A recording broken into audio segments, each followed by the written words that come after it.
I've been reading this book on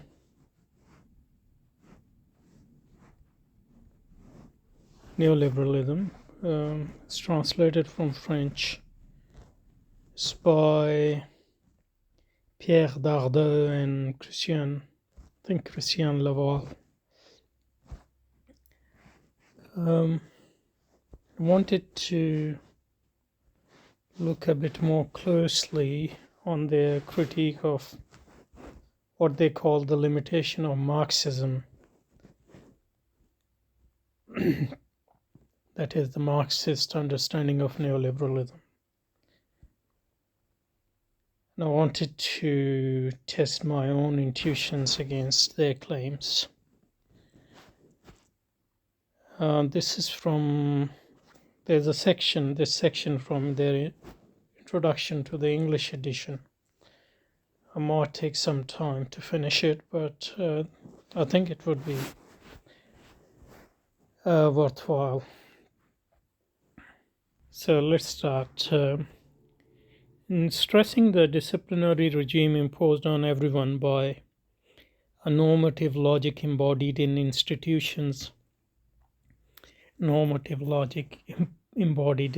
and you're imposing them as well. So, how far?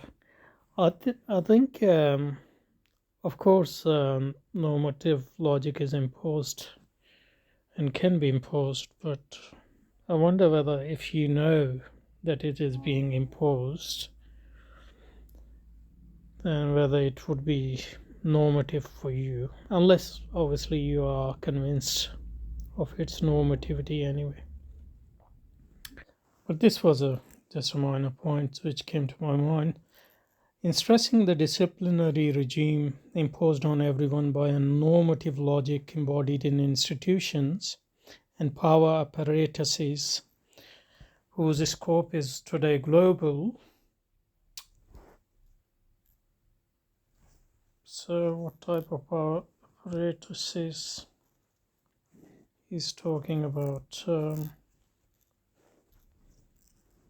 I think probably international institutions,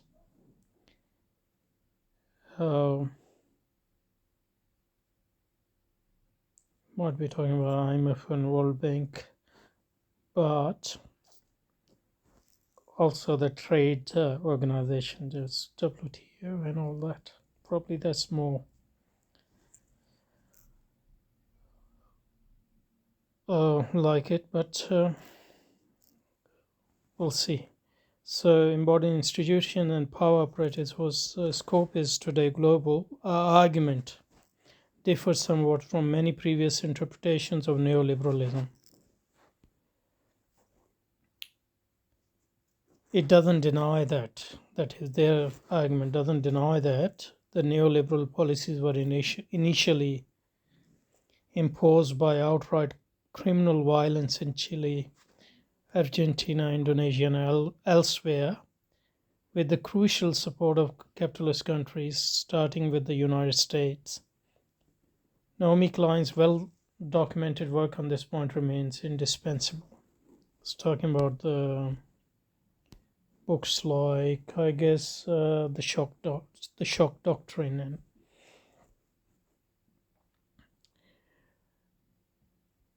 okay, so they don't deny that it was initially imposed by outright criminal violence, but that's outside the capitalist world, mainstream capitalist world. I mean, 20, 30 years ago, I mean, even today it's debatable, but 20, 30 years ago, you can't say that Chile, Argentina, or Indonesia were capitalist societies or even capitalist economies. I mean, there was their capitalism there, but we can't be sure even today whether they are predominantly capitalist societies. Probably Chile and Argentina are near to becoming, but Indonesia surely not, even though the official economy is very much shaped by capitalist interests. So my point here would be to say that the sort of violence which capitalist countries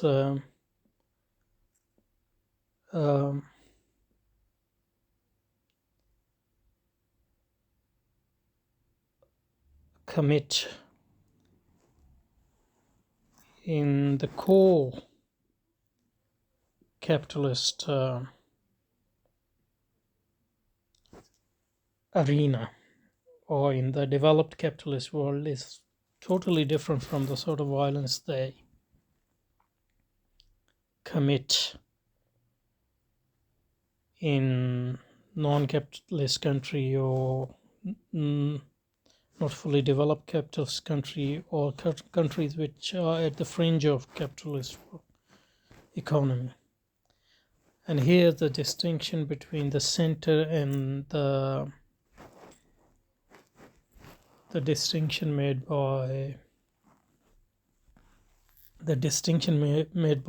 Wolfgang, the German political economist, between center and periphery remains very important.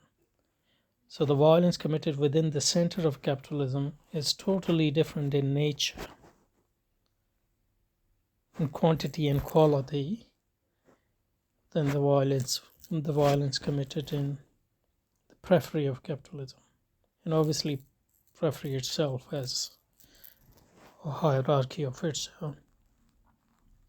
So maybe they will make this distinction, but this is something which comes to mind reading what they're saying.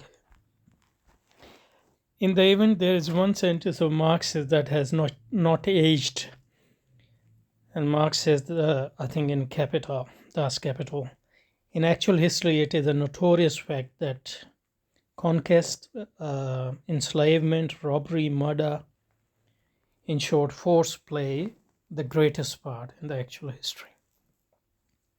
This violent birth indicates that what is involved in a war conducted by all available means, including terror, and which seizes every possible opportunity to establish the new regime of power and the new form of existence. Again, I think I would say that we have to make a distinction between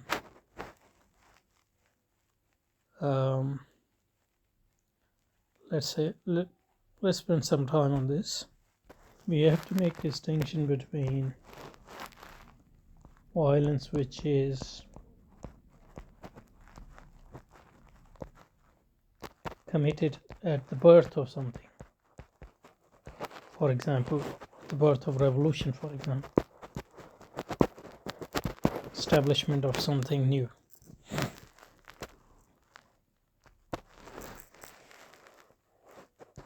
and the sort of violence which is still needed when those things become mature and legitimate. So that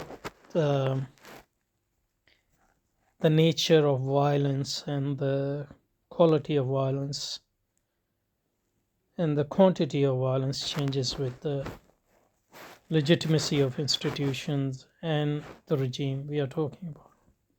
That's one distinction, and that distinction remains, I think, valid across the board. And the second distinction in the case of capitalism and obviously neoliberalism, is the sort of violence center and periphery.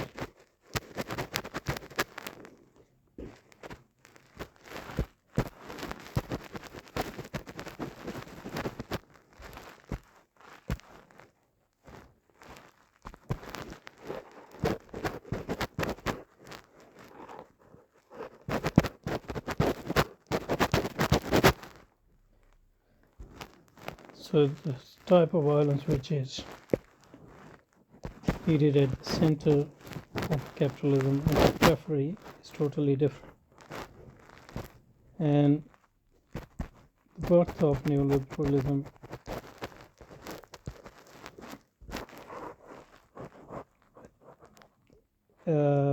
within the center is different from the birth of neoliberalism within preference. Obviously, preference needs more violence, more brute force. Within the center, it needs legitimacy, and violence is more hidden. And obviously, it varies with the different groups, but the violence and its nature is different. So, in the event, there is one sentence of Marxist that has not aged. In actual history, it is a notorious fact that conquest, enslavement, robbery, murder, in short, force play the greatest part. I think it's only true to a certain extent, as I said, that with force you also need legitimacy, and you can't keep something intact on the basis of brute force alone. You need legitimacy, you need acceptance, with at least within certain number of population, or certain number of population, or at least you need and depending on the legitimacy of a system, the force required varies as well. That's why the force and its nature varies as well. That's why the force and its nature and its quality and its quantity needed within center is totally different from outside in periphery. Okay, this violent birth indicates that what is involved is a war conducted by all available means. Yes, war conducted by all available means. Again, the type of war conducted within the center is totally different from, and even within periphery it would differ in nature from the periphery, which is closer to the center than in the periphery, which is farther from the center, etc. All available means including terror, and which seizes every possible opportunity to establish the new regime of power and the new form of existence. And even though we always, the force is always needed. If you want to establish a sustainable regime of power, you also need legitimacy and all other things. Nevertheless, we would be on the wrong track if we reduce neoliberalism to the implementation of the Chicago Schools economic program by means of military dictatorship. Well, that is true as far as periphery is concerned. And military dictatorship doesn't mean that it is based on brute force. The force is needed against those who are against it, but it must be supported by a large portion of population in order to survive as well. And obviously, neoliberalism doesn't come into existence through military dictatorship within the core countries. It used a lot of violence, but in a different way. For that, one needs to read, the Reagan era, and then Clinton era, and similarly Thatcher era, and then Blair's era, especially in order to understand the transition or transformation. Okay. In fact, we must not confuse general strategy and particular methods. of course we shouldn't. So that's why not everywhere military dictatorships were needed in order to imposed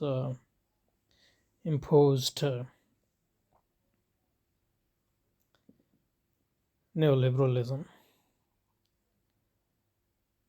So you need force, you need propaganda, you need education, you need, and again, it will be markedly different, the view and the method in the center as against the periphery. I think the main differences between the center and periphery, and so far they haven't clearly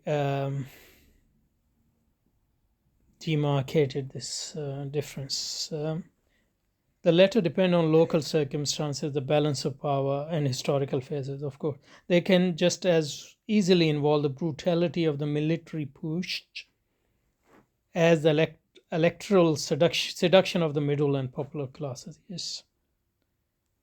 In many cases, the middle classes, they were the power behind neoliberal revolution because it was in their interest. So, for example, in Pakistan, General Ziaul-Huq's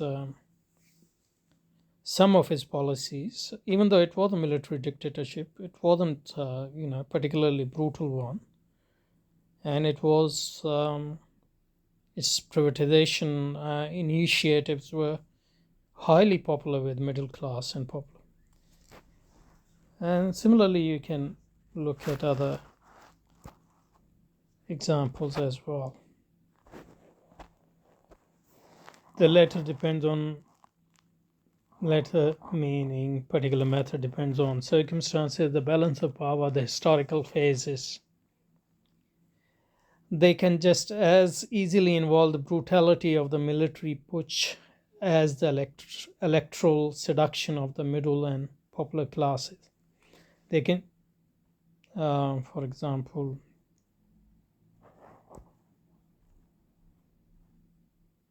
in Turkey, for example, they can use and abuse blackmail over jobs and growth and exploit deficits and debt as a pretext for structural reforms.